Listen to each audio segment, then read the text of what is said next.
അസ്സലാമു അലൈക്കും വറഹ്മത്തുള്ളാഹി. ബിസ്മില്ലാഹിർ റഹ്മാനിർ റഹീം. മനുഷ്യനിലുണ്ടായിരിക്കേണ്ട ഉത്തമ ഗുണങ്ങൾ എണ്ണിപ്പറഞ്ഞുകൊണ്ട് മാതാപിതാക്കളെ പരിചരിക്കുന്നതും കുടുംബങ്ങളെയും പാവങ്ങളെയും സഹായിക്കുന്നതും പിശുക്കും ധൂർത്തും ഒഴിവാക്കേണ്ടതും കഴിഞ്ഞ ആയത്തുകളിൽ പറഞ്ഞു. അതുപോലെ ദാരിദ്ര്യം ഭയന്ന് സന്താനഹത്യ നടത്താൻ പാടില്ലെന്നും പറഞ്ഞു. അതിനുശേഷം കഴിഞ്ഞ ആയത്തിൽ വ്യഭിചാരത്തോട് അടുക്കുക പോലും ചെയ്യരുത് എന്നും കൽപ്പിച്ചു. ഇനി അന്യായമായി കൊല നടത്തരുതെന്നും ആരെങ്കിലും അന്യായമായി കൊല ചെയ്യപ്പെട്ടാൽ അയാളുടെ ഉറ്റവർക്ക് കൊലയാളിയോട് പ്രതിക്രിയക്കുള്ള അവകാശമുണ്ടെന്നുമാണ് തുടർന്ന് പറയുന്ന ഇന്ന് പഠിക്കുന്ന 33-ാമത്തെ ആയത്തിൽ പറയുന്നത്. വല തഖ്തുലുൻ നഫ്സല്ലതി ഹറമല്ലാഹു ഇല്ലാ ബിൽ ഹഖ്. അല്ലാഹു ആദരിച്ച ഒരു ജീവനെയും അന്യായമായി നിങ്ങൾ വധിച്ചു കളയരുത്. വല തഖ്തുലു, നിങ്ങൾ കൊല്ലരുത്, അൻ നഫ്സല്ലതി ഹറമല്ലാഹു, അല്ലാഹു ആദരണീയമാക്കിയ ഒരു ജീവനെ, ഇല്ലാ ബിൽ ഹഖ്, ന്യായമില്ലാതെ. ഒരു ജീവനും എന്ന് പറയുമ്പോൾ പൊതുവെ മനുഷ്യ ജീവനെയാണ് ഉദ്ദേശിക്കുന്നതെങ്കിലും ന്യായമായ കാരണങ്ങളില്ലാതെ ഒരു ജീവിയെയും കൊല്ലാൻ പാടില്ല എന്ന് റസൂലുള്ളാഹി സ്വല്ലല്ലാഹു അലൈഹി വസല്ലം പഠിപ്പിച്ചിട്ടുണ്ട്. അള്ളാഹുവാണ് എല്ലാറ്റിനും ജീവൻ നൽകിയത്. അതുകൊണ്ട് ഓരോ ജീവനും ആദരണീയമാണ്. അള്ളാഹു ആദരണീയമാക്കിയതാണ്. ജീവൻ മനുഷ്യ ശരീരത്തിൽ ഉണ്ടാവുമ്പോൾ ആ ജീവനെയാണ് നഫ്സ് എന്ന് വിളിക്കുന്നത്. മരണം സംഭവിക്കുമ്പോൾ ആ ജീവൻ ശരീരത്തിൽ നിന്ന് പുറത്തു പോകുമ്പോൾ അതിനെ റൂഹ് എന്നും പറയുന്നു. അപ്പോൾ നഫ്സിനെ കൊല്ലരുത് എന്ന് പറഞ്ഞാൽ ജീവനുള്ള ശരീരത്തിൽ നിന്ന് നിങ്ങൾ ജീവനെ പോക്കിക്കളയരുത് എന്നാണ് അർത്ഥം. ഉപദ്രവകാരികളായ ജീവികളുടെ ഉപദ്രവത്തിൽ നിന്ന് രക്ഷപ്പെടാൻ ചിലപ്പോൾ അവയെ കൊല്ലേണ്ടി വരും. അതുപോലെ ഭക്ഷണ ആവശ്യത്തിനായി മൃഗങ്ങളെ അറുക്കേണ്ടി വരുന്നതൊക്കെ ന്യായമായ കാരണങ്ങളാണ്. അതുകൊണ്ട് അതിൽ തെറ്റില്ല, അത് അനുവദനീയമാണ്. എന്നാൽ വിനോദത്തിനു വേണ്ടി വേട്ടയാടുകയോ കൊല്ലുകയോ ചെയ്യുന്നത് അനുവദനീയമല്ല. മനുഷ്യന്റെ കാര്യത്തിലേക്ക് വരുമ്പോൾ മനുഷ്യൻ കൊലപാതകിയാണെങ്കിൽ അയാളോട് പ്രതികാരം ചെയ്യാം. വമൻ ഖുതില മദ്ലൂമൻ, ആരെങ്കിലും അന്യായമായി കൊല്ലപ്പെട്ടാൽ, മദ്ലൂം എന്നാൽ ളുൽമ് ചെയ്യപ്പെട്ടവൻ എന്നാണ്. അന്യായമായ രീതിയിൽ അക്രമത്തിന് വിധേയനായവൻ എന്നാണ് മദ്ലൂമ് എന്ന് പറഞ്ഞതിന്റെ അർത്ഥം.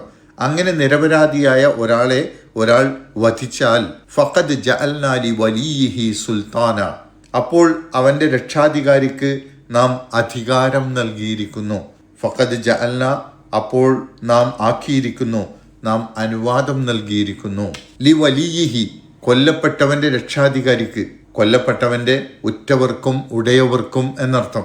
സുൽത്താനൻ, അധികാരം, അവകാശം എന്ന് പറഞ്ഞാൽ കൊല്ലപ്പെട്ട ആളുടെ കുടുംബക്കാർക്ക് കൊന്നവനോട് പ്രതിക്രിയ ചെയ്യുന്ന കാര്യത്തിൽ തീരുമാനമെടുക്കാനുള്ള അവകാശം നൽകിയിരിക്കുന്നു. കൊലയാളിയെ വധിക്കുകയോ നഷ്ടപരിഹാരം വാങ്ങുകയോ ചെയ്യുന്നതിൽ അന്തിമ തീരുമാനമെടുക്കാനുള്ള അവകാശം കൊല്ലപ്പെട്ടവന്റെ ഉറ്റവർക്കാണ്. എന്നാൽ ഇക്കാര്യം നിർവഹിക്കേണ്ടത് ഒരു സമൂഹത്തിലെ ഉത്തരവാദപ്പെട്ട അധികാരികളും ഭരണാധികാരികളുമാണ്. കൊല്ലപ്പെട്ടവന്റെ ഈ അവകാശം സാധിച്ചു കൊടുക്കാൻ ഉത്തരവാദപ്പെട്ടവർക്ക് ബാധ്യതയുണ്ട്.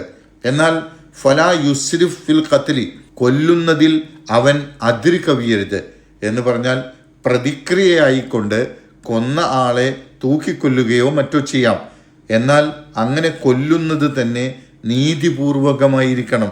കൊല്ലപ്പെട്ട ആളുടെ ബന്ധുക്കൾ കൊലയാളിയോടുള്ള പ്രതികാരമായിക്കൊണ്ട് കൊലപാതകിയുടെ കുടുംബത്തെ മുഴുവൻ കൊല്ലാൻ ശ്രമിക്കുക, അല്ലെങ്കിൽ അയാളുടെ സമ്പത്ത് മുഴുവൻ നശിപ്പിക്കുക, അല്ലെങ്കിൽ അയാളെ കിട്ടാത്തത് കൊണ്ട് അയാളുടെ സുഹൃത്തുക്കളെയോ ബന്ധുക്കളെയോ പിടികൂടി കൊല്ലുക, അതുപോലെ പ്രതിക്രിയയുടെ ഭാഗമായി കൊല നടത്തി മൃതദേഹം വികൃതമാക്കുക തുടങ്ങി കൊലപാതകിയോടുള്ള പ്രതികാരത്തിന്റെ കാര്യത്തിൽ കാഠിന്യം കാണിക്കുകയോ അതിര് കവിയുകയോ ചെയ്യാൻ പാടില്ല എന്നാണ് കൽപ്പിക്കുന്നത്.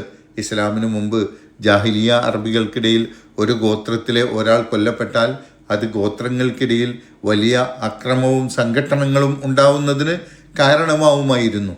തുടർന്ന് ആയത്ത് അവസാനിപ്പിച്ചുകൊണ്ട് പറയുന്നു, ഇന്നഹു കാന മൻസൂറ, തീർച്ചയായും അവൻ സഹായിക്കപ്പെടേണ്ടതാകുന്നു.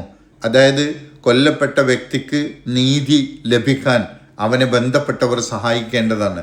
അത് ഉത്തരവാദപ്പെട്ട ഗവൺമെൻറ്റിൻ്റെയോ മറ്റ് അധികാരികളുടെയോ ബാധ്യതയാണ്. അതുപോലെ പ്രതിക്രിയ ചെയ്യുമ്പോൾ അതിൽ അതിര് കടക്കാതിരിക്കാനും ന്യായമായി അത് നിർവഹിക്കപ്പെടാനുമൊക്കെ സാഹചര്യവും സൗകര്യവും ഒരുക്കാൻ ഉത്തരവാദപ്പെട്ടവർക്ക് ബാധ്യതയുണ്ട്. കൊല്ലപ്പെട്ടവൻ്റെ ആളുകൾ സ്വന്തം നിലക്കല്ല പ്രതിക്രിയയും പ്രതികാരവും ചെയ്യേണ്ടത്. ഉത്തരവാദപ്പെട്ട അധികാരികളാണ് അതിന് മുൻകൈയെടുക്കേണ്ടത്.